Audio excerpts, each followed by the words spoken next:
사랑하는 성도님들, 주일날 아침에 이렇게 영상으로 뵙게 됩니다. 또 코로나19가 쉽지 않은 상황이어서 영상으로 또 녹화해서 예배를 같이 또 주일날 드리게 되어집니다.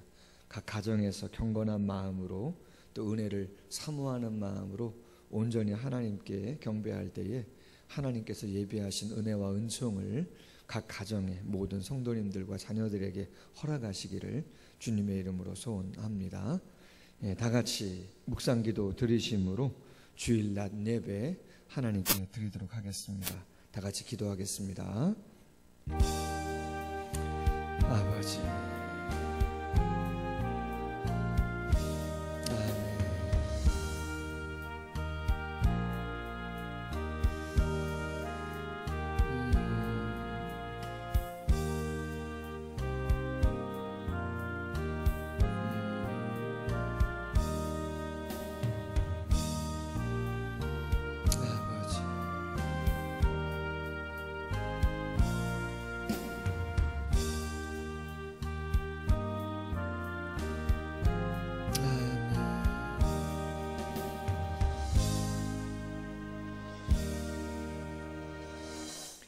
오직 성령의 열매는 사랑과 희락과 화평과 오래 참음과 자비와 양선과 충성과 온유와 절제니 이 같은 것을 금지할 법이 없느니라.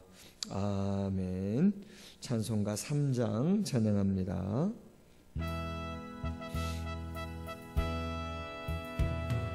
성부 성자와 성령 찬송과 영광 돌려보내세. 태초로 지금까지 또 영원 무궁토록 성삼위께 영광 아멘.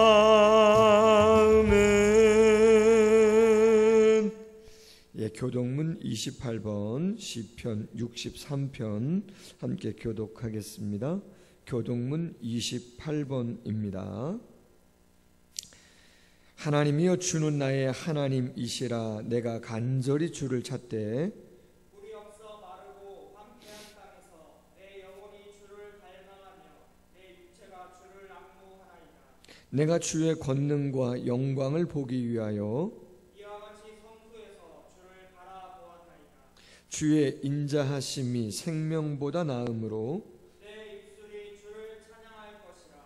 이러므로 나의 평생에 주를 송축하며 주의 이름으로 말미암아 나의 손을 들리이다. 골수와 기름진 것을 먹음과 같이 나의 영혼이 만족할 것이라. 나의 입이 기쁜 입술로 주를 찬송하되 내가 나의 침상에서 주를 기억하며 새벽에 주의 말씀을 작은 소리로 읊조릴 때에 하오리니 주는 나의 도움이 되셨습니다. 내가 주의 날개 그늘에서 즐겁게 부르리이다. 아멘. 다 같이 참회의 기도 드리겠습니다. 아버지,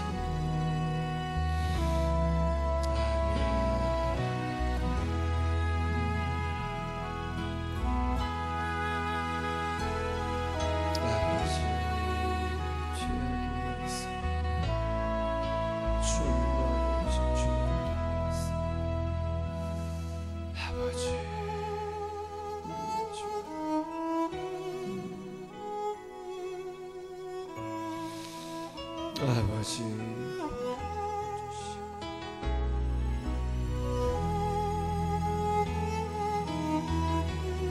주님, 우리를 새롭게 하여 주옵소서. 우리를 변화시켜 주시옵소서. 아멘.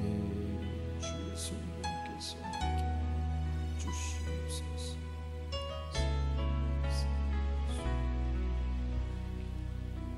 아멘. 예, 다 같이 사도신경으로 신앙 고백합니다. 전능하사 천지를 만드신 하나님 아버지를 내가 믿사오며 그 외아들 우리 주 예수 그리스도를 믿사오니 이는 성령으로 잉태하사 동정녀 마리아에게 나시고 본디오 빌라도에게 고난을 받으사 십자가에 못 박혀 죽으시고 장사한 지 사흘 만에 죽은 자 가운데서 다시 살아나시며 하늘에 오르사 전능하신 하나님 우편에 앉아 계시다가 저리로서 산 자와 죽은 자를 심판하러 오시리라. 성령을 믿사오며 거룩한 공회와 성도가 서로 교통하는 것과 죄를 사하여 주시는 것과 몸이 다시 사는 것과 영원히 사는 것을 믿사옵나이다. 아멘. 예, 다 같이 찬송가 197장 은혜가 풍성한 하나님은 함께 찬양하겠습니다.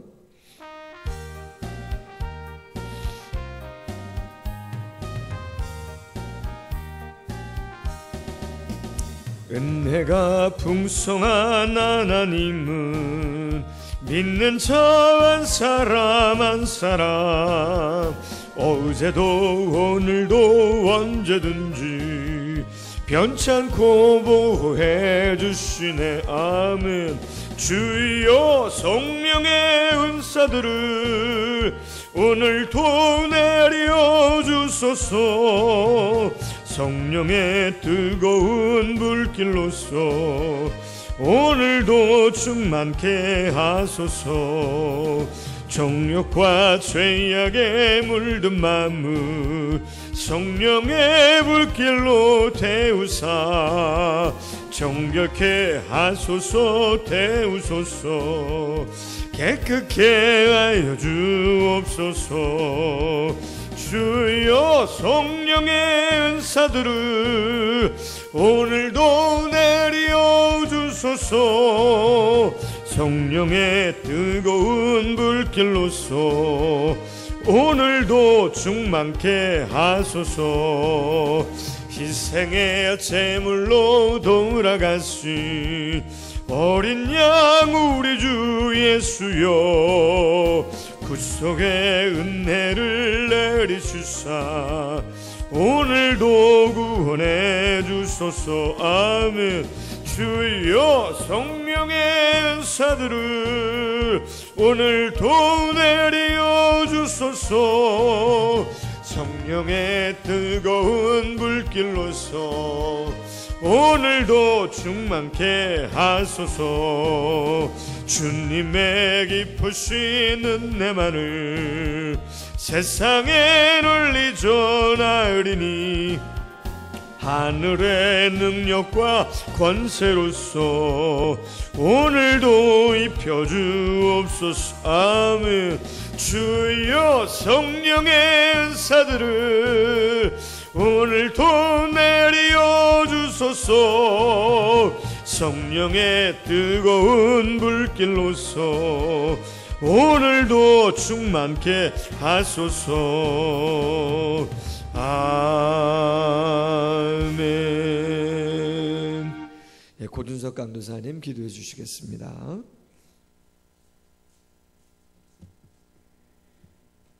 기도하시겠습니다. 살아지 계시고 역사하시는 하늘의 하나님, 온 우주 만물의 창조주이시며 주관자 되시는 당신 앞에 무엇 하나 내세울 곳 없는 부족한 인생들로 하여금 예배하도록 허락하여 주시니 감사를 드립니다. 아름다운 이 자연과 이 세계를 두루 베풀어 주셔서 우리로 부족함 없이 이 땅을 살아가게 하시고 생육하고 번성하며 땅을 다스리라는 책임 또한 주셨음에도 사람들은 너무나도 빨리 우리가 어디로부터 나왔으며 어떠한 은혜를 입은 자들인지 잊어버리고 말입니다. 오늘 우리는 다시 한번 코로나19의 확산과 대유행에 대한 염려로 말미암아 함께 모여 하나님을 예배하는 이 시간을 용납받지 못하는 상황에 놓이게 되었습니다. 억울함과 원통함이 우리의 마음에 가득합니다. 비록 우리는 예배당에서 사랑하는 형제 자매들이 함께 모여 찬송하며 예배하지 못하고 있습니다. 그러나 주님, 바울과 실라가 차가운 감옥에서 드렸던 경배를 받아주셨던 것과 같이 지금 우리 지체들이 자리한 그곳에서 아버지 당신을 찬양하고 경배하며 예배드리오니 우리의 예배를 받아 주시옵소서. 어떠한 상황과 어떠한 처지에서도 감사의 제사를 마음 다해 드리기를 놓치지 않는 저희 교회들이 되기를 원합니다. 오직 이 모든 상황들 속에서도 선하고 아름다운 하나님의 역사가 예배하는 곳마다, 찬송이 울려 퍼지는 곳마다, 그리고 우리에게 허락하여 주신 이 강산 곳곳에서 이루어지는 은혜 허락하여 주시옵소서. 코로나19 확진자들이 급증하는 상황에서 방역을 위해 수고하고 애쓰는 정부와 관계 기관들에게도 주님 지혜와 은혜를 허락하여 주시옵소서. 온 국민들이 함께, 그리고 교회들도 함께 힘을 다하여 이 어려운 상황을 잘 이겨낼 수 있도록 하나 되는 시간 되게 하여 주시옵소서. 주님, 원수로 사랑하라 하셨사오나 그들은 우리가 마땅히 기도하고 품어야 할 우리의 형제들입니다. 끝까지 품고 사랑하고 섬기며 함께하는 교회들 되게 하여 주시옵소서. 말씀을 준비하시고 전하시는 목사님에게도 성령의 능력을 충만하게 더하여 주시옵소서. 생명의 말씀을 선포하도록 주님 붙잡아 주시고 세워 주시옵소서. 곳곳에서 흩어져 있는 사랑하는 지체들이 그들이 있는 그 곳에서도 이 말씀으로 성령이 충만하기를 소망합니다. 흩어진 그곳에서 예수님처럼 사랑하고 섬기며 어려운 이웃들과 함께하는 은혜가 있기를 소망합니다. 다시 우리가 한자리에 모였을 때 하나님께 드릴 아름다운 열매들 맺어나가는 귀한 성도여 제자로 우리들 모두가 서기를 소망합니다. 그날을 소망하며 또 기대하며 이 역사를 이루어 나가실 우리 주 예수 그리스도의 이름을 붙잡아 기도드렸습니다.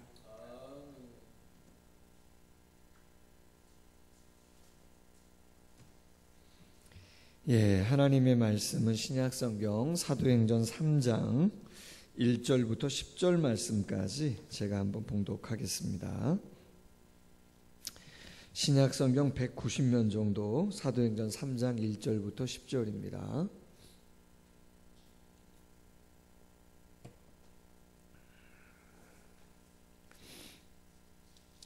찾으신 줄 알고 제가 봉독하겠습니다.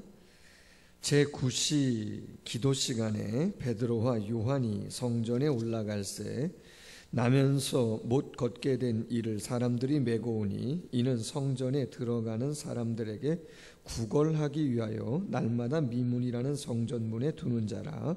그가 베드로와 요한이 성전에 들어가려 함을 보고 구걸하거늘 베드로가 요한과 더불어 주목하여 이르되 우리를 보라 하니 그가 그들에게서 무엇을 얻을까 하여 바라보거늘 베드로가 이르되 은과 금은 내게 없거니와 내게 있는 이것을 내게 주노니 나사렛 예수 그리스도의 이름으로 일어나 걸으라 하고 오른손을 잡아 일으키니 발과 발목이 곧 힘을 얻고 뛰어 서서 걸으며 그들과 함께 성전으로 들어가면서 걷기도 하고 뛰기도 하며 하나님을 찬송하니 모든 백성이 그 걷는 것과 하나님을 찬송함을 보고 그가 본래 성전 미문에 앉아 구걸하던 사람인 줄 알고 그에게 일어난 일로 인하여 심히 놀랍게 여기며 놀라니라.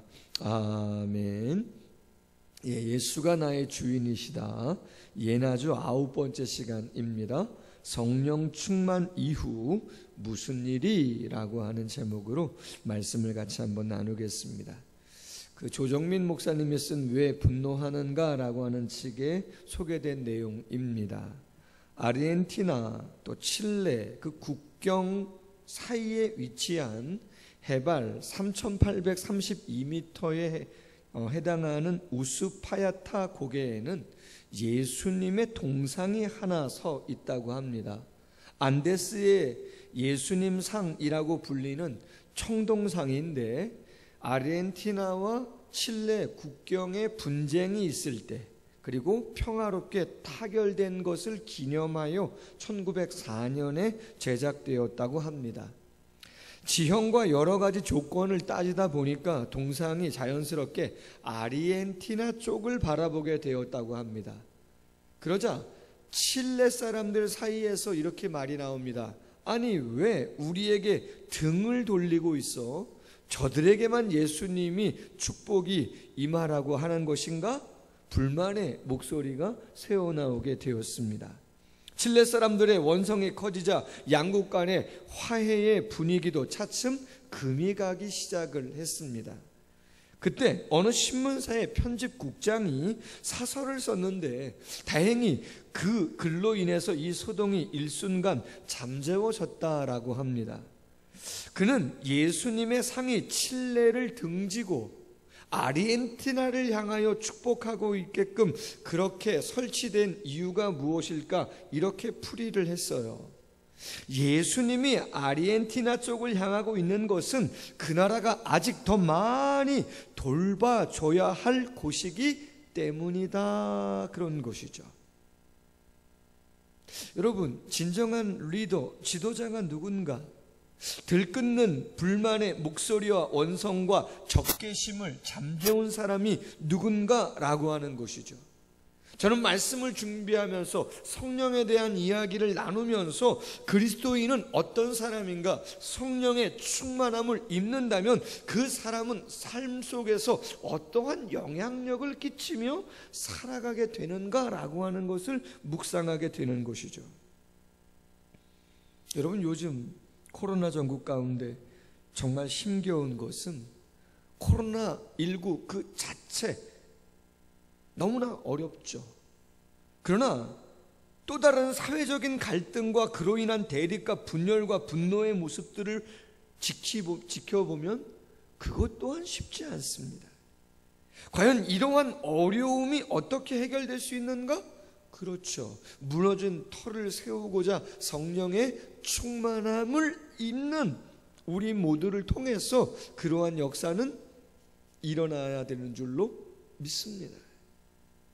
이러한 의미에서 바른 영적 통찰력을 가져야 이러한 사명을 잘 감당하는데, 오늘 성령 충만 이후 무슨 일이? 라고 하는 제목으로 은혜를 나누면서 성령의 충만함이 오순절 마가의 다락방에 임했던 그 성령의 역사를 통해서 어떠한 일들이 초대교회 가운데 벌어졌는가, 그리고 그 일은 지금을 살아가는 우리에게도 얼마든지 일어날 수 있구나, 함께 은혜를 나누고자 합니다. 첫 번째 제목, 성령 충만은 혼란과 분열을 치유한다라고 하는 제목입니다. 여러분, 인류의 분열과 혼란은 어떻게 시작이 된 겁니까?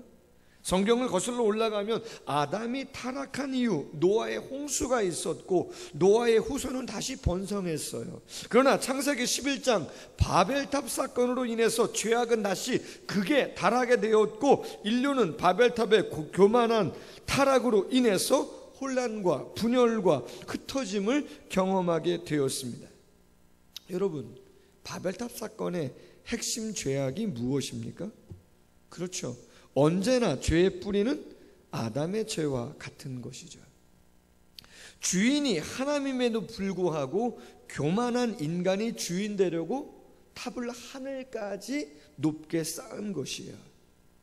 죄는 주인이 허락하신 기술과 재료들을 주인을 위해서 사용을 해야 됨에도 불구하고 자신들의 교만함을 이루기 위해서 벽돌을 굽고 쌓고 하늘에 닿게 하게 하는 그 행위 자체가 죄악인 것이죠.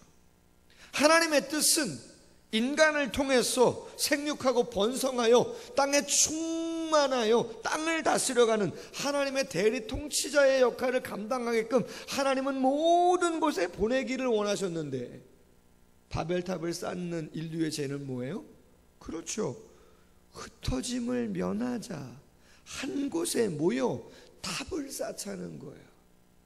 사명을 감당하는 게 아니에요. 하나님의 사명은 귀에 들어오지도 않아요. 마음에도 없어요. 두기 싫어해요. 그냥 오로지 자기들이 원하는 계획과 뜻을 이루고자 절대로 흩어지면 안 된다.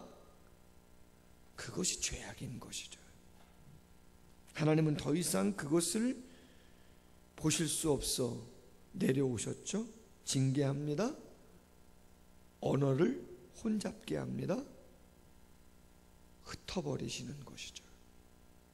혼란스럽고 분열이 야기되고 대립과 갈등이 빚어지고 분노를 표출하고 인류는 여기까지 온 것이죠. 그렇다면 이 죄악을, 이 문제를 어떻게 해결할 수 있는가? 더 강한 민족, 더 강한 놀라운 기술, 앞선 그 무엇으로 분열과 다툼과 대립, 혼란을 잠재울 수 있나? 아니요. 인류 역사 가운데 그런 나라는, 그런 민족은, 그런 기술은 아무것도 존재하지 못했습니다. 답은 뭐예요? 그렇죠. 하나님의 구원 계획이에요. 사람에게 그 어떤 가능성이 있었으면 맡겼겠지요. 그 어떤 나라나 어떤 민족이나 어떤 기술에게 어떤 한 가지 기술만 있으면 코로나도 끝내고 다른 것들도 끝내고 벌써 문제가 해결됐겠지요. 그러나 아니요. 우리에게는 그러한 능력이 없어요. 그래서 하나님이 구원을 계획하시고 선택하시고 예수님이 죄와 사망의 문제를 해방시킬 수 있도록 십자가와 부활의 능력으로 그 길을 열어주신 것이죠. 중요한 것은 계획하시고 선택하시고 실행에 옮기신 것으로만 끝나지 않아요. 진짜 인류가, 내 개인이 그 구원의 영광과 기쁨과 능력을 체험하기 위해서는 예수님과 바톤 터치하신 누구를 경험해야 돼요? 그렇죠. 성령을 경험해야지만 진정한 분열과 다툼, 흩어짐과 혼란, 그 모든 것들을 해결할 수 있어요. 그래서 예수님이 누누이 강조하셨다고 말씀드렸어요. 돌아가시기 전에도 부활하시고 나서도 승천하시면서 너희는 예루살렘 성을 떠나지 말고 아버지께서 약속하신 위로부터 능력이 입히우기 전까지는 절대로 이 예루살렘 떠나지 말고 기다려라. 그래서 약 10여일 동안 마가의 다락방에 다 모인 것은 아니지만 120여 명이 모여서 오로지 기도에 힘쓰더라. 할렐루야. 오로지 기도에 힘쓰더라. 때가 됐습니다. 사도행전 2장에 보니까 오순절 날이 되었습니다. 마가의 다락방에 하늘로부터 급하고 강한 바람 같은 소리가 납니다. 불의 혀같이 갈라지는 것들이 그들 가운데 보이며 각 사람 위에 하나씩 임합니다. 그리고 다 성령의 충만함을 받고 성령이 말하게 하심을 따라 다른 언어, 방언으로 말하기를 시작합니다. 자, 그렇다면 여기서 중요한 거, 오순절 성령 강림의 역사는 어떠한 영적인 의미를 가지고 있는가? 사도행전 2장 5절 이하에 보면 유대인들의 절기이기 때문에, 오순절 명절이기 때문에 예루살렘 사람들만 성전에 온 게 아니고 각국의 모든 곳에 흩어져 있는 유대인들이 명절을 지키려고 왔어요. 바데, 메데, 엘람, 메소포타미아, 유대, 갑바도기아, 본도 아시아, 부르기아, 밤빌리아, 애굽, 리비아, 그레데인, 아라비아, 심지어는 로마까지 약 14개 나라에서 수많은 사람들이 예루살렘에 왔어요. 그런데 120여 명의 정도 사람들이 큰 소리로 기도하며 방언을 하는데 그 방언이 히브리 방언만이 아니고 말씀드린 14개국에 해당되어지는 그 나라 말로 방언을 하는 거예요. 그랬더니 수많은 나라에서 온 사람들이 히브리인, 특별히 갈릴리에 있는 많은 사람들이 그 외래어로 방언을 하니까 신기한 것이죠. 다 알아듣겠는 것이죠. 놀라웠던 것이죠. 자, 그렇다면 여러분, 이 오순절 성령 강림의 역사는 어떠한 의미를 담고 있는 것입니까? 그렇죠.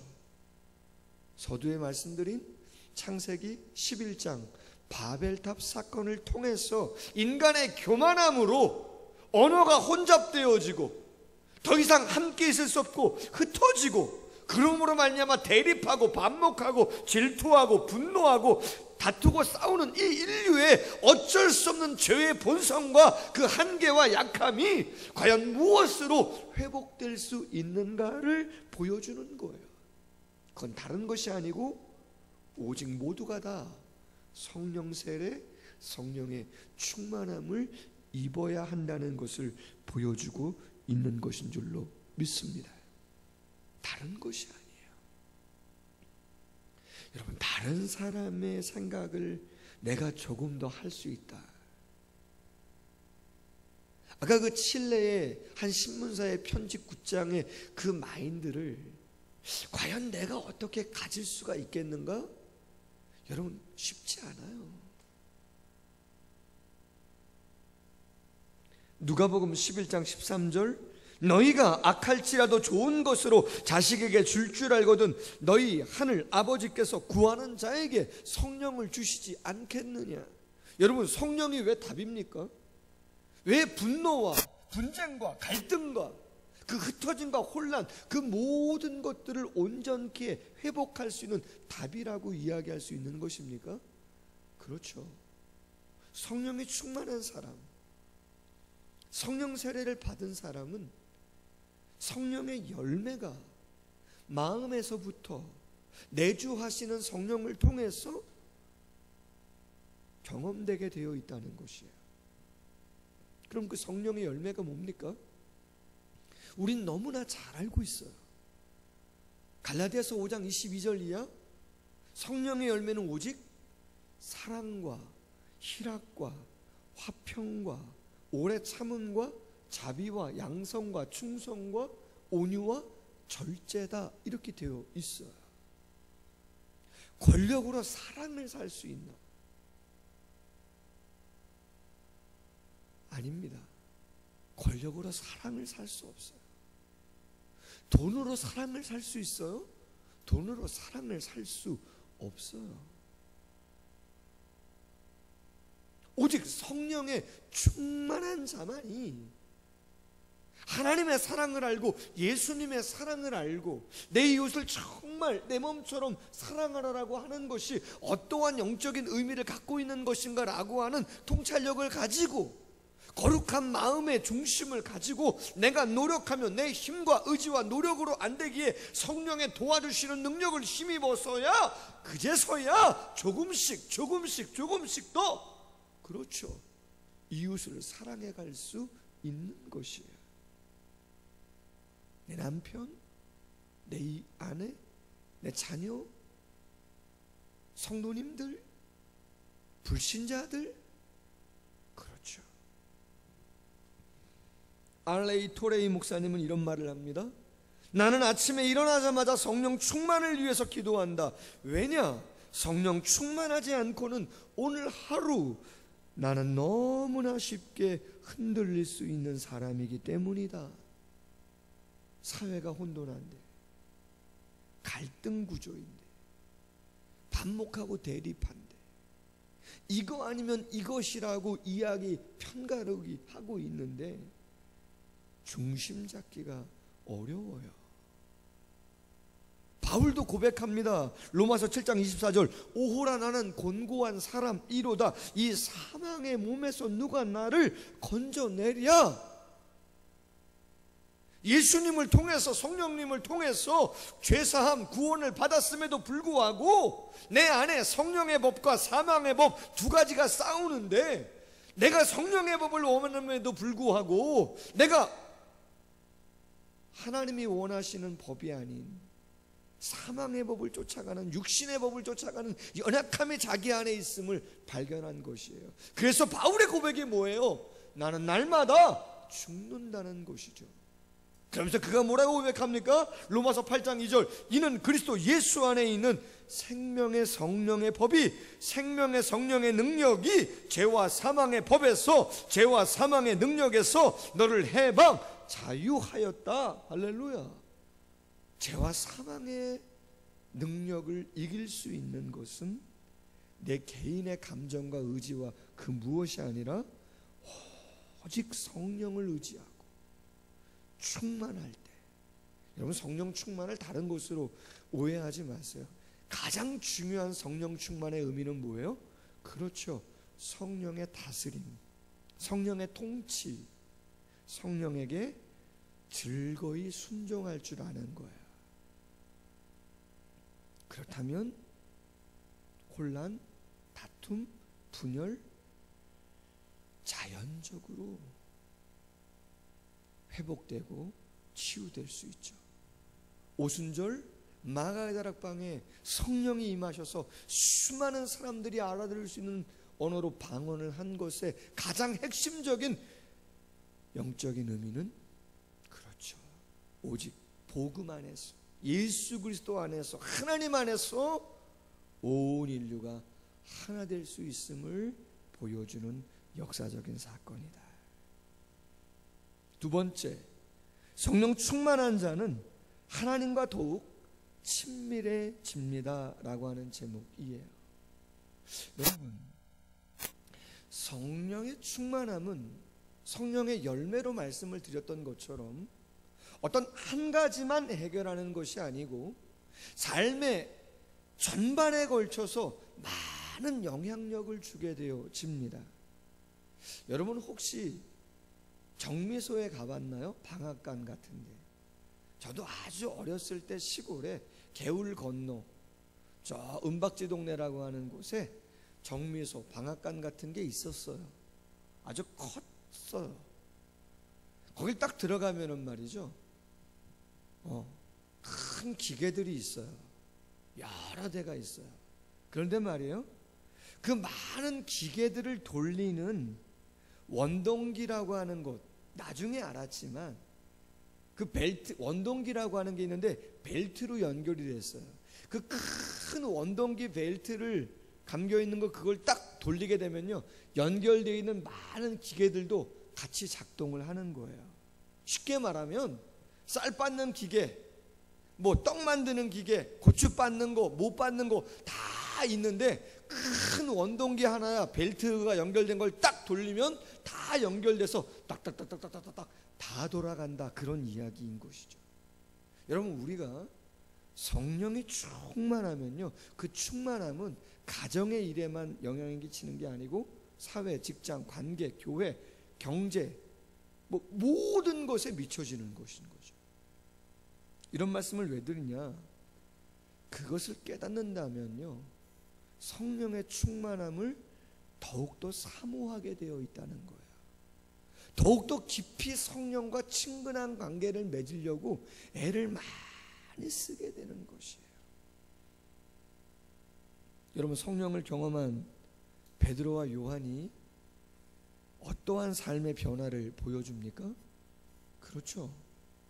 사도행전 3장, 오늘 본문이에요. 제9시 기도 시간에 성전에 뭐하러 올라가요? 기도하러 올라가요. 오로지 기도에 힘쓰더라 라고 해서 그 기도를 통하여, 10여일의 기도를 통하여 성령의 충만함을 받고 그들이 변화되자, 그리고 그 변화를 통하여 담대함과 지혜와 능력을 경험하자 그들이 더욱더 하나님과 친근함을 통해서 성령의 충만함을 얻고자 기도하는 시간을 놓치지 않는 거예요. 근데 여러분, 기도하러 올라간 시간이 언제라고요? 제9시예요. 이스라엘 시간에 6시간을 더하면 한국 시간이에요. 오후 3시예요. 아시다시피 유대인들은 하루 3번, 아침 9시, 낮 12시, 오후 3시 기도하는 습관이 있어요. 근데 여러분 생각해 봅시다. 오후 3시, 이스라엘 기후의 오후 3시, 우리나라 한여름에 오후 2시나 3시 한번 생각해 보세요.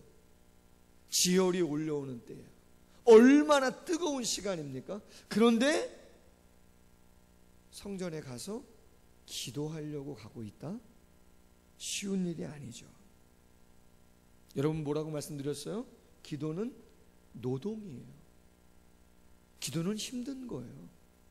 기도가 쉽다, 기도가 편하다, 어떤 의미에서 그렇게 말씀하실 수도 있지만 여러분, 그렇지 않아요. 절대로. 예수님, 그렇죠, 힘쓰고 애써 더욱더 간절히 기도하는 거예요. 얼마나 힘들면 천사가 힘을 돕습니까? 기도는 어려운 거예요. 새벽에 기도한다? 분주함에도 불구하고 아침에 일어나자마자 기도한다? 피곤한 중에도 잠자기 전에 정말로 구별된 맨정신을 가지고 10분, 20분을 기도한다? 분주한 시간임에도 불구하고 성경을 펴서 말씀을 읽는다? 여러분, 웬만한 의지와 애씀을 가지고는 쉽지 않아요. 다이어트 하는 것보다도 더 힘들 수도 있어요. 여러분, 어려운 일이에요. 김원태 목사님이 이런 이야기를 합니다. 우리의 삶의 성공과 실패는 하나님과의 친밀감에 달려있다. 하나님과의 친밀감은 기도 시간과 깊은 관계가 있다. 하나님을 찾을 이유가 없다는 사람은 하나님을 중요하지 않게 여긴다는 뜻이다. 많은 사람들이 너무 바빠서 기도할 시간이 없다라고 말한다. 그것은 변명일 뿐이다. 열매를 원한다면 씨를 뿌려야 한다. 무엇인가 원한다면 반드시 투자를 해야 한다. 무엇보다 하나님과 교제하는 시간을 가져라. 그것이 최고의 투자이다. 예레미야는 말합니다. 예레미야 29장 13절, 너희가 온 마음으로 나를 구하면 나를 찾을 것이요 나를 만나리라. 구하면 찾고 만나리라. 야고보 4장 8절, 하나님을 가까이 하라. 그리하면 너희를 가까이 하시리라. 마틴 루터는 말합니다. 나는 일이 너무 많기 때문에 하루에 3번씩 기도하지 않고는 견딜 수 없다. 하루에 3번씩 기도했다는 것은 기도가 삶의 중심이었음을 이야기하는 것이라는 것이죠. 스펄전 목사님도 말합니다. 교회의 상태는, 개인의 신앙의 상태는 기도회로 진단되어진다. 유대의 한 신비주의자가 달콤하게 이렇게 표현을 했어요. 기도가 뭐냐? 기도는 하늘과 땅이 서로 입맞추는 순간이다. 여러분 첫 키스 기억하나 모르겠지만 친밀감, 하늘과 땅이 만나는 순간이 기도의 시간이다. 베드로와 요한 사도들은 새로운 삶을 어떻게 살아갈 수 있는가, 성령의 충만이 어떤 것인가를 그는 경험했고, 그것을 잃어버리지 않고 더 풍성히 유지하기 위해서 뜨거운 태양빛이 내리쬐는 오후 3시임에도 불구하고 그 예루살렘 성전을 향하여 나아가고 있는 것입니다. 무릎으로 사는 그리스도인이라고 하는 아주 오래된 책에 나는 기도하지 않는 영혼에게서 영적인 삶을 기대하기보다 차라리 죽은 자에게서 생명을 기대하겠다. 우리의 신령함과 열매는 항상 기도에 비례한다. 기도하지 않고 영적인 그 무엇의 응답과 변화, 능력, 그럴 수 없다는 것이에요. 여러분, 예수님이 십자가에서 죽으셨을 때 예루살렘 성전에 그 지성소와 성소 중간을 가로막고 있던 휘장이 위로부터 아래로 찢어졌다고 되어 있어요. 그렇다면 여러분, 누가 찢은 겁니까? 대제사장? 다른 제사장? 누가 찢었습니까? 아니에요. 사람이 찢은 게 아니에요. 하나님이 찢어 주신 것이에요. 그럼 여러분, 왜 찢어 주신 거예요? 그럼요, 마음껏 당신에게 나아오라는 거예요. 더 이상 두려워하지 말고 때를 따라 돕는 은혜를 얻기 위하여 은혜의 보좌 앞에, 두려움의 보좌가 더 이상 아니고 은혜의 보좌 앞에 때를 따라 돕는 은혜를 얻기 위하여 담대히 나아오라. 할렐루야. 여러분, 죄송합니다. 나오지 않는다는 것은, 기도를 하지 않는다는 것은, 바빠서 할 수 없다는 것은 내 인생 내가 알아서 한다는 것이고 내 이름으로 내 계획대로 한다는 것이지, 절대 하나님의 살아계심과 그분의 능력과 그분의 주권과 그분의 역사를 신뢰하지 않는 것을 죄송하지만 이야기하고 있는 것이에요. 내가 단 5분이라도, 내가 1시간이라도 기도한다는 것은 하나님의 살아계심과 그분의 능력과 그분의 역사를 신뢰하고 있다는 반증인 것이에요. 외식이 아닌 이상, 중언부언이 아닌 이상, 그 어떠한 한마디를 하나님께 진실로 드린다 할지라도 그 기도는 상달되어 하나님의 역사와 응답을 경험하게 되어 있는 줄로 믿습니다. 성령 충만, 그 이후 끊임없이 더욱더 친근함을 위해서 기도를 놓지 않는 삶이 이어져 가고 있음을 보여주고 있습니다. 세 번째, 성령 충만한 자는 능력이 나타난다라고 하는 것이에요. 우리가 잘 알고 있는 것처럼 성전에 올라가던 베드로와 요한 앞에 누가 나타나요? 그렇죠. 사도행전 4장 22절에 보니까 40여 년 동안 한 번도 걸어보지 못했던 안진뱅이가 어김없이 성전 미문이라고 하는 예루살렘 성전 동쪽에 있는 문으로 금과 은으로 치장되어 아름다운 무늬로 일컫는 미문이라는 곳에 앉아 구걸을 하려고 합니다. 근데 여러분 한번 생각해 봅시다. 유대인들은요, 예수님도 마찬가지지만 12살이 딱 되어지면 그때부터는 1년에 한 번씩은 누구라도 다 예루살렘으로 와서 하나님께 예배, 제사를 드려야 했습니다.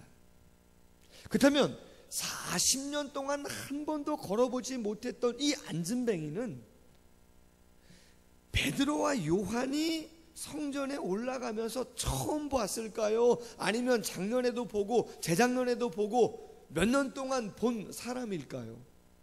그렇죠. 처음 보는 사람이 아니에요. 벌써 10여 년은 더 이상 아주 많이 그 사람을 보았던 것이에요.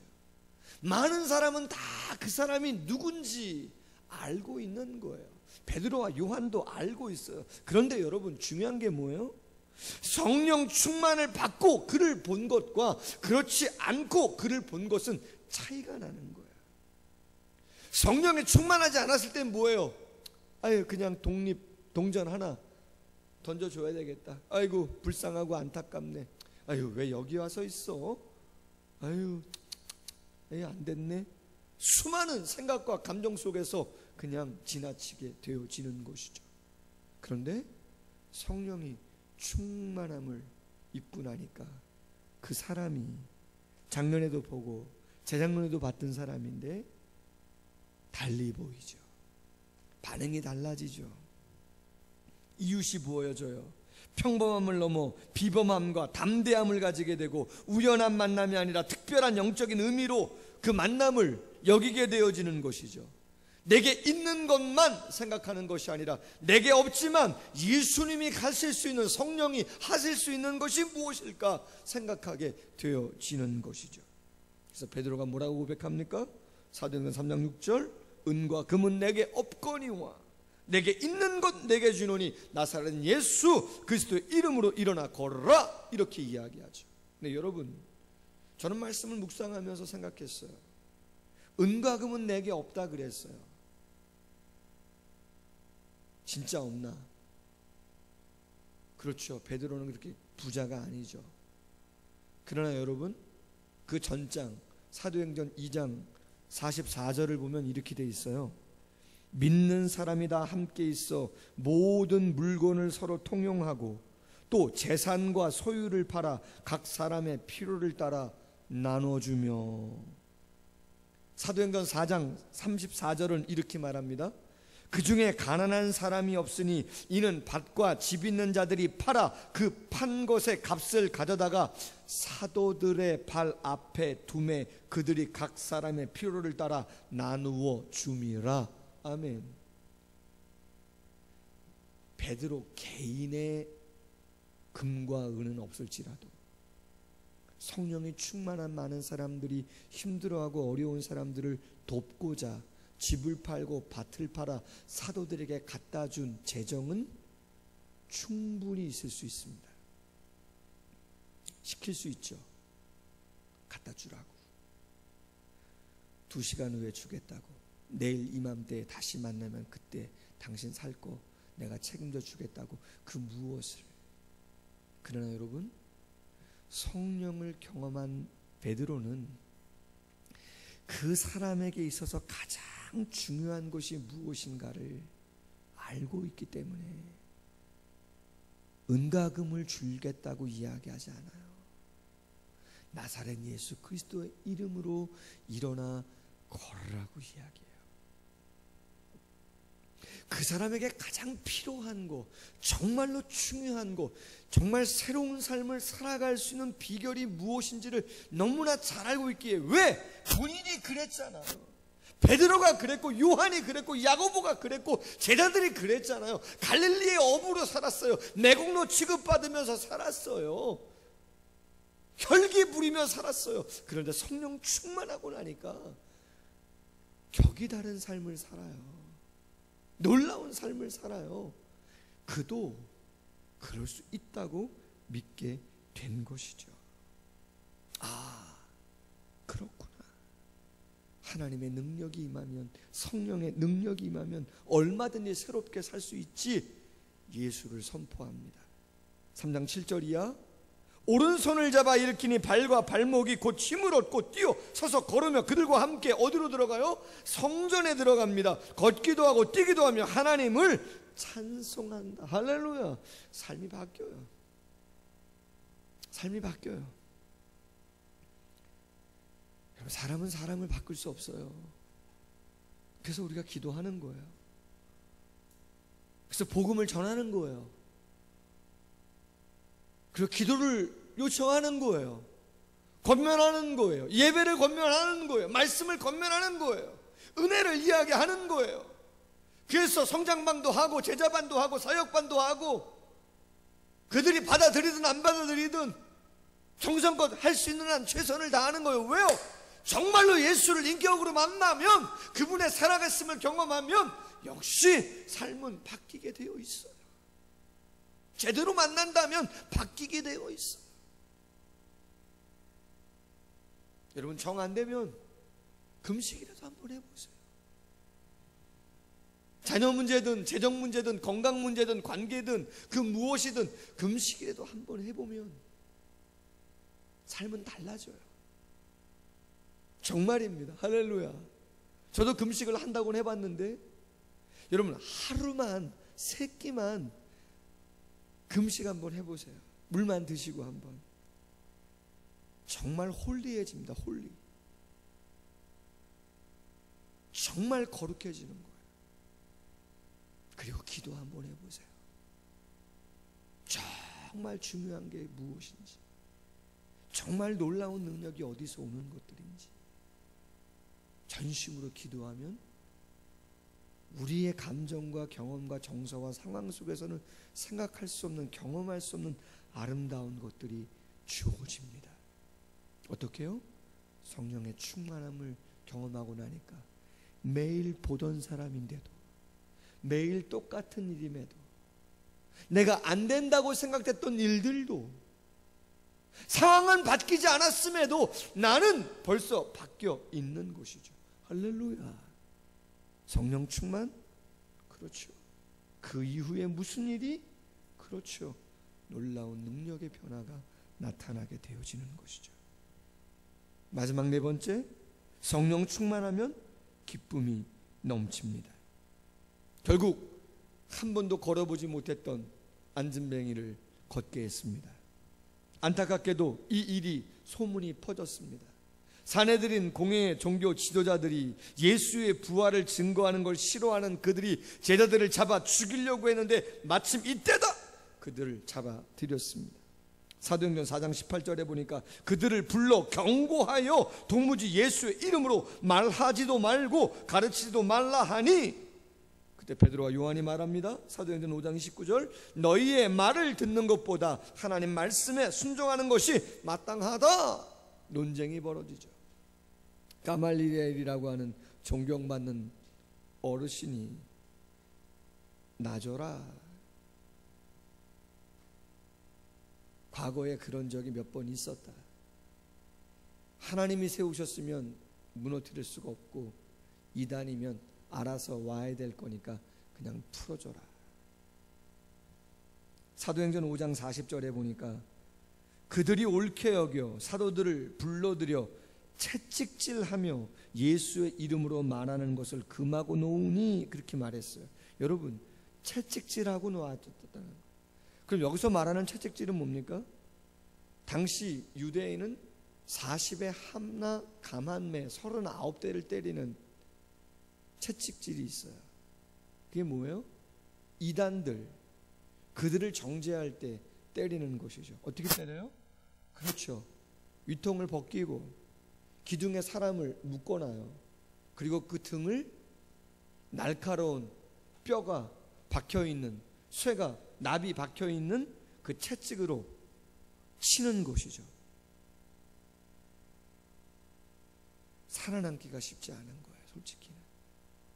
그런데 여러분, 사도행전 5장 41절에 보면 이러한 고백이 나와요. 사도들은 그 이름을 위하여 능욕받는 일에 합당한 자로 여기심을 기뻐하면서 공회 앞을 떠나니라. 여러분, 말이 되는 것입니까? 그렇게 위협받고 있는데,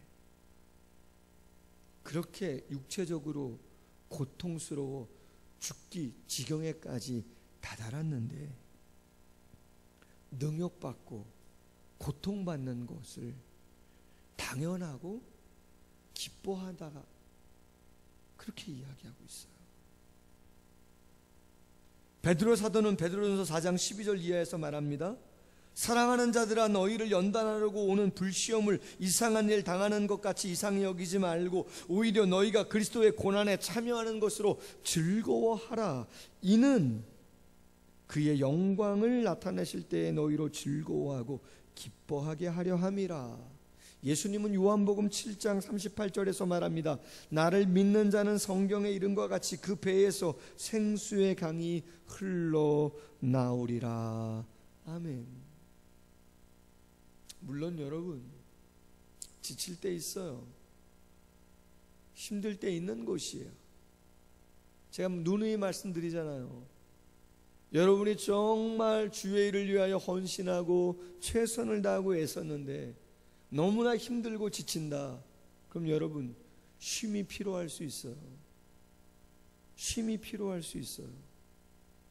그러나 여러분, 내가 헌신도 안 했는데, 충성도 안 하고 헌신도 안 하고 감당도 안 됐는데 늘 힘들고 어렵다? 죄송하지만 여러분, 그건 여러분이 성령 충만하지 않아서 그런 거예요. 죄송합니다. 여러분. 성령에 충만한 사람은 채찍을 맞아도, 능욕을 받아도, 힘들어도, 여기서 욕먹고 저기서 욕먹고, 두렵고 떨리고 가난하고 힘들어도 마음으로부터 올라오는 기쁨과 감사와 은혜가 있어 그 일을 감당하게 되어 있어요. 할렐루야. 몰라요. 오늘 토요일날, 오늘 주일이죠. 근데 이 영상은 토요일날 하루 전날 녹화했잖아요. 토요일마다 교회 청소를 해요. 화장실 청소 우리 강도사님이 하시죠. 제가 가끔 감사한 것 중에 하나가 강도사님이 핸드폰에 찬양을 틀어놓고 해요. 콧노래를 불러요. 여러분, 뭐 화장실 청소하면서 콧노래까지 부를 거 있어요? 그런 거 별로 없어요. 여러분, 잔디고장 마당 그 뜨거운데 오후에 한번 쓸어보세요. 쉽지 않아요. 파스 한두 개 붙여야 될 거야 아마. 콧노래 불러요. 왜요? 세상은 알 수 없어요. 세상은 모르는 것이죠. 성령이 있는 사람, 성령에 충만한 사람만 그러한 은혜의 고백과 찬양을 마음으로부터 할 수 있는 것인 줄로 믿습니다. 이런 말씀 맺습니다. 성령 충만 이후 무슨 일이 있었을까?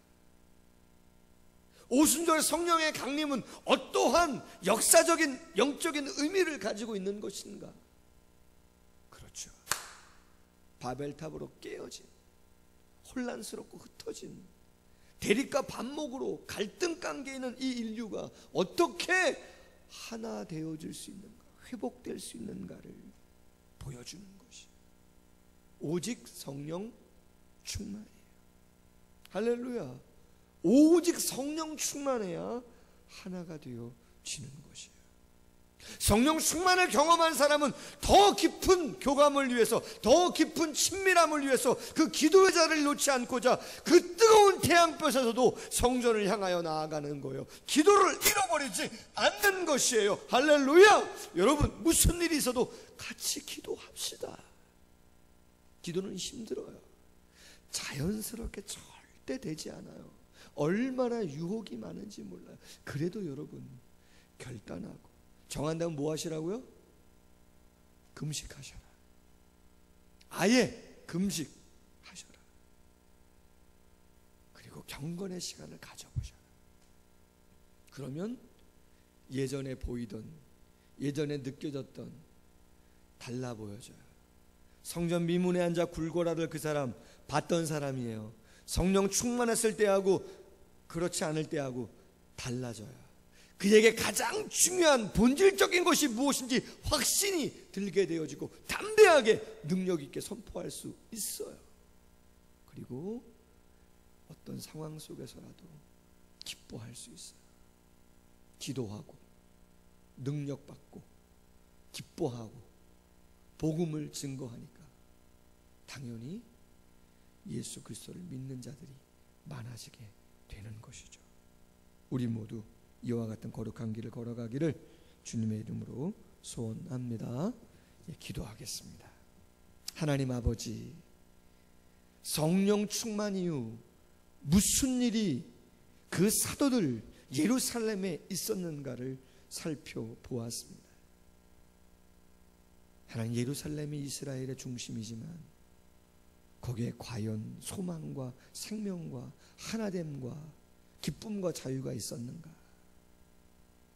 분열과 대립과 다툼과 혼란과 아픔과 상처가 그곳에 있지 않았나?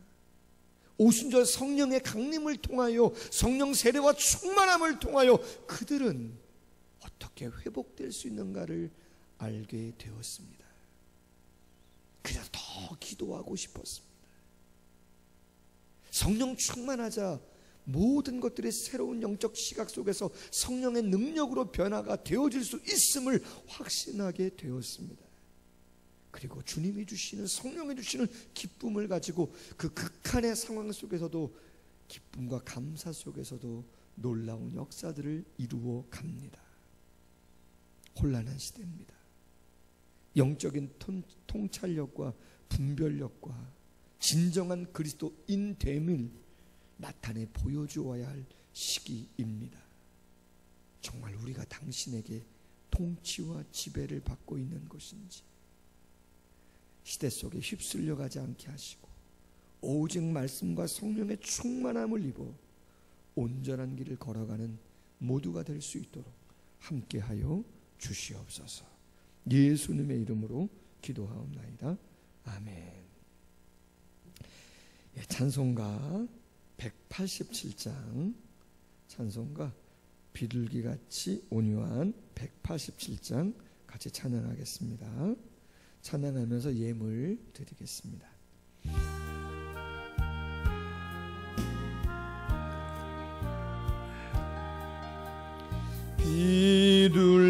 비둘기같이 온유한 은혜의 성령 오소서. 거친 맘 오르만지사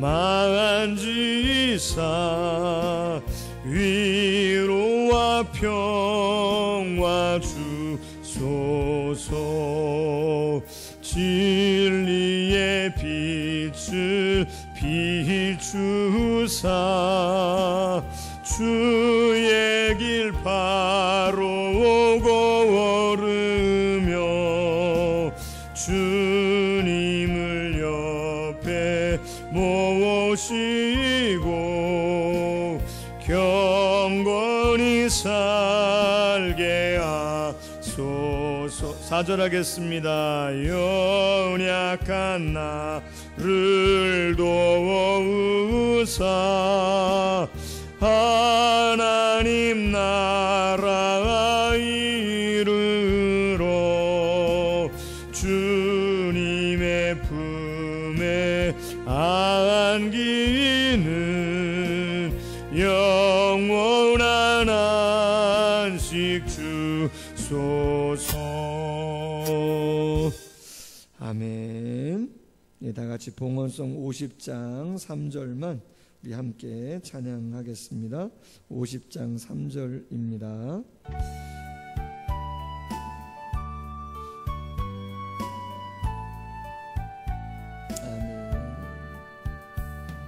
내게 있는 모든 것을 아낌없이 드리네. 사랑하고 의지하며 주만 따라 살리라. 주께 드리네, 주께 드리네. 사랑하는 구주 앞에 모두 드리네. 아멘. 기도하겠습니다. 하나님 아버지, 절대로 성령의 충만함을 잃어버리지 않는, 간과하지 않는 저희들 되게 하여 주옵소서. 주님이 늘 새벽마다 아직 날이 밝기 전에 한적한 곳에 가서 기도하시며, 힘들고 어려운 일이 있을 때마다 그 감람산의 습관을 쫓아가 늘 기도하며 밤을 지새우며 성령의 충만함을 유지해 가셨던 것처럼, 성령의 충만함을 경험한 그 이후에 어떠한 일들이 제자들의 삶 가운데 있었는가 오늘 말씀을 통하여 묵상해 봅니다. 과연 어떠한 자가 사랑할 수 있는가? 어떠한 자가 기뻐할 수 있는가? 어떠한 자가 화평할 수 있는가? 어떠한 자가 절제할 수 있는가? 어떠한 자가 착할 수 있는가? 성령의 열매는 오직 성령의 충만한 기도를 통하여 이루어지는 것임을 다시 한번 나누게 하심을 감사합니다. 뜨거운 태양빛이 쬐는 오후 3시 성전을 찾아가는 것은 쉽지 않습니다. 바울과 요한은 찾아갑니다. 더 깊은 친근함과 사귐을 위하여 찾아갑니다. 우리에게도 그러한 사모함과 열정이 있게 하여 주옵소서. 충만해야 능력을 경험합니다. 영적인 시각이 새로워집니다. 가치와 의미를 새롭게 부여하게 되어집니다. 매일 보던 사람입니다. 매일 만났던 사람입니다. 매일 하던 일들입니다. 매일 아버지 하나님 경험하는 일들입니다. 그러나 성령이 충만할 때와 그렇지 않을 때는 다른 것임을 보여주고 있습니다.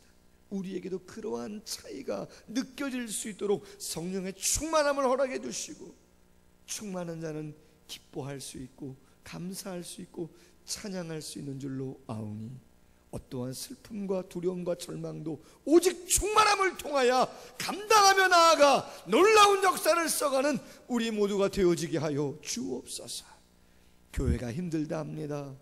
코로나로 인해서 어렵다 합니다.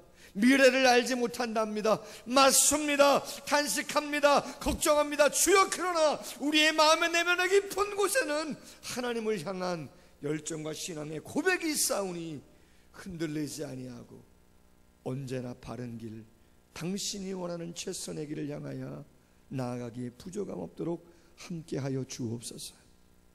어려운 중에 예배하는 사랑하는 성도님들 가정 지켜주시고, 특별히 한국교회가 어렵습니다. 분명한 영적인 지혜와 통찰력을 가지고 분명한 당신의 음성에 귀 기울이고 당신의 통치를 경험하는 영혼들 될 수 있도록 주여 함께하여 주옵소서.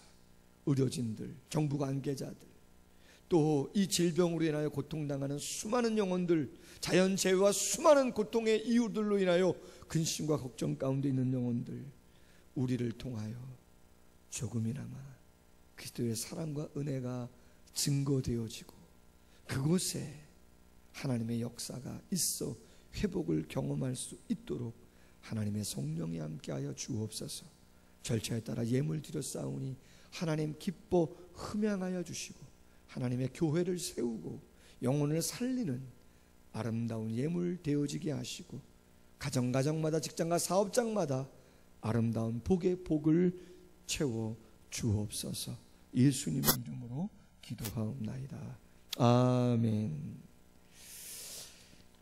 교회 소식 전하겠습니다. 무너진 터를 세우는 의인 되게 하소서. 우리가 그 사명 감당하길 원하고요. 교회의 사회적 책임이 이웃과 또 사회를 사랑하고 섬기는 것이기에 운영위원회에서는 빠른 코로나 종식에 동참하는 의미에서 교회 예배 모임 활동 출입에 대해 의견을 지난주 초에 나누고 교회 생활을 안내합니다. 우리 성도님들 기도하면서 함께 극복해 나아갈 수 있도록 협력해 주시면 좋겠습니다. 3월달 4월달 우리가 경험이 있는데 코로나19가 집단 감염이 급속도로 확산되는 과정 속에서 8월 30일 다음 주일까지예요. 주일 낮 예배는 각 가정에서 온라인으로, 수요 예배는 한 2주 쉬는 것이고요. 이번 주까지는 우선 쉬는 거로 합니다. 주일 가정 예배, 금요 기도회, 토요 새벽 기도회죠. 그리고 평일 새벽 기도회는 생명의 삶으로 각 가정에서 예배합니다. 주일 학교 예배는 유아 유치부, 유초등부 예배 영상을 부모님께 보내드려서 각 가정에서 온라인 예배 영상으로 들을 수 있도록 안내하니까 부모님들이 교사분들의 안내를 잘 따라서 그렇게 아이들 예배 드릴 수 있도록 해주시면 좋겠고, 주일 젊은 예배와 중고등부 예배, 주일 낮 예배를 통합하여 온라인 가정 예배로 드립니다.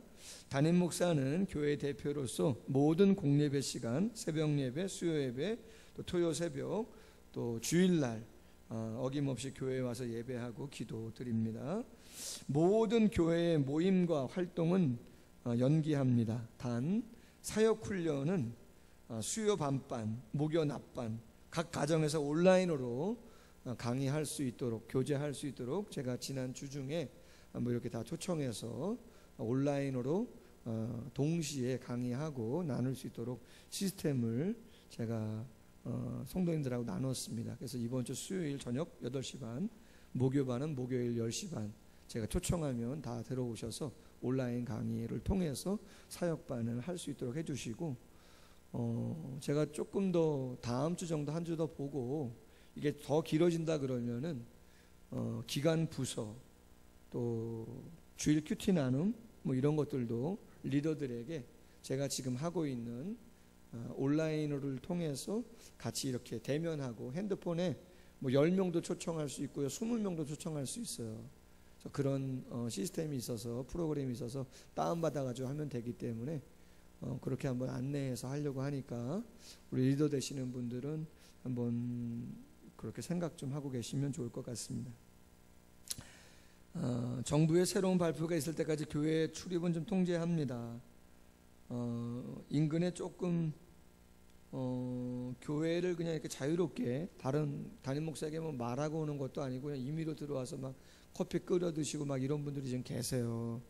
근데 마스크도 안 하시고, 그래서 좀 위험한 때라 한두 번 이야기를 했는데도 또 오시는 분들도 있어요. 좀 특이하죠. 그래서 제가 카페 문이나 이렇게 좀 문을 좀 닫으려고 해요. 그러니까 성도님들 그렇게 하시고 8월 30일까지는 제가 문을 좀 통제하니까 이해해 주시기를 바라겠습니다. 교회 김장김치 성도님들께 조금 나누어 드리려고 합니다. 중식 식사가 좀 쉽지 않잖아요. 그래서 얼마 전에 김도 좀 나눠 드렸는데 김장김치가 좀 있어요. 꽤 있어요. 식사 안 한 지가 오래돼서 앞으로도 언제 할지 모르고 그냥 놔두면 또 이게 다 쉬잖아요. 그래서 그래도 좀 드실 수 있을 때 좀 같이 나누면 좋겠다. 그래서 편안하게 오십시오. 또 한꺼번에 오면 또 교회 예배 드린다 그럴까봐 편안하게 그냥 담임 목사나 사모님한테 전화드리면 다른 분이 와서 또 그 일을 하기도 번거롭고, 그러니까 전화 사모님한테 전화 주셔서 언제쯤 오시겠다 그러면 좀 그때 이렇게 할 거니까요. 그렇게 편하게 전화 주시면 될 것 같습니다. 한 분에게 많이 드리기는 어렵고 그래도 조금씩 이렇게 나누면 얼추 되지 않겠나. 그러고도 남는다 그러면 또 필요한 곳에 좀 더 드리도록 그렇게 하겠습니다. 헌금은 아래 계좌로 보내드린 주보에 있는 계좌로 여러분들 꼭 그렇게 주일 헌금부터 그렇게 헌금 생활해 주시면 좋겠고요. 언학은 이번 주 토요일 날 이채연 집사님 결혼 예식이 예정되어 있었어요. 그래서 아시는 분은 청첩장도 좀 나눠드리고 했는데, 아시다시피 코로나 사태로 식사는커녕 50인 이하로 모이지만 사진도 못 찍는답니다. 기념사진도. 그래서 어쩔 수 없이 연기를 했어요. 그래서 확정은 아니지만 한 겨울 정도에 한번 잡으면 어떻겠나. 그래서 한번 이렇게 구두 광고 하는 거니까 여러분 그렇게 아시고 우리 이치현 집사님 행복한 가정 세워서 잘 은혜 가운데 나아갈 수 있도록 기도해 주시면 감사하겠습니다. 우리 찬송가 620장 찬양 1절만 찬양하고 축도함으로 예배를 마치겠습니다. 예, 우리 각 가정에 있는 성도님들, 가족들 또 서로를 생각하면서 한번 축복하며 찬양합니다. 여기에 모인 우리 아멘. 주의 은총 받은 자여라 아멘. 주께서 이 자리에 함께 계심을 아노라. 언제나 주님만을 찬양하며 따라가리니 시험을 당할 때도 함께 계심을 믿노라 아멘. 이 믿음 더욱 굳세라. 주가 지켜주신다. 어두운 밤에도 주의 밝은 빛 인도하여 주신다.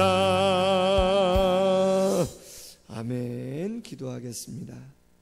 이제는 주 예수 그리스도의 크신 은혜와 하나님 아버지의 극진하신 사랑하심과 성령의 충만 교통 역사하심의 은총이 각 가정에서 예배하는 사랑하는 모든 성도님들의 머리머리 이해와 이 나라와 민족과 열방 위에 이제로부터 영원토록 항상 함께 있을지어다.